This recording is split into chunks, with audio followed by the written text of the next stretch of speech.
Jamboard is a really fun Google tool, especially for collaboration. You can create a new Jamboard from your Google Drive. You can go to jamboard.google.com or you can type jam.new in the URL bar. One thing you'll notice about Jamboard is it's a lot more simple looking than some of the other Google tools, and that's what I really like about it. You don't have as many options. The simplicity is nice. So over here on the left, a couple things that you can do on a Jamboard. You can grab a pen and a couple different colors of pen, and you can write with the pen.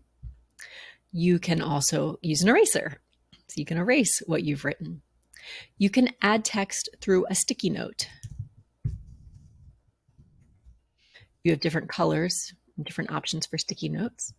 So you could add sticky notes. Once you've added the sticky, you can drag it around, you can resize it, rotate, all of those things.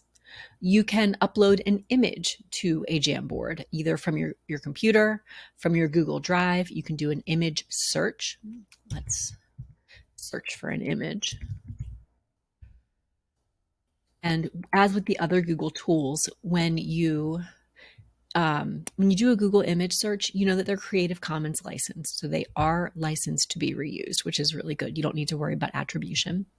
So you can add images, you can add shapes. These are sometimes fun if you're having students like make note heads or things like that, your shapes. And you can even put a text box. So as I said, lots of options on how you can add things, but it's still relatively simplistic. Other things that you'll find over here in this menu, the laser pointer. Students love the laser pointer. That's there. And you also have just the select tool to be able to select and move things that have been added. So other things to think about with your Jamboard, you can add a background. So right now the frame is just white. From the background, you can choose a couple of different pre-made backgrounds. You also have the ability to upload an image as a background, and you have the same upload features as before. So let's say we wanted to add a musical background. Select one of those, and it's going to make that a background. What's nice about the background is you can't move it. It's not editable. So like we talked about with Google Slides, if there's something that you want students to be able to work on but not change, make it a background. Okay. Up here, these arrows will create new frames. You can have up to 20 frames in a Jamboard. If you expand that frame bar, you can see all of them. Okay.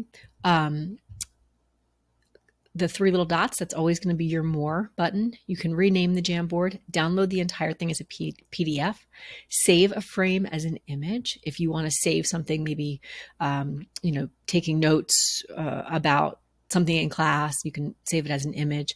You can also make a copy.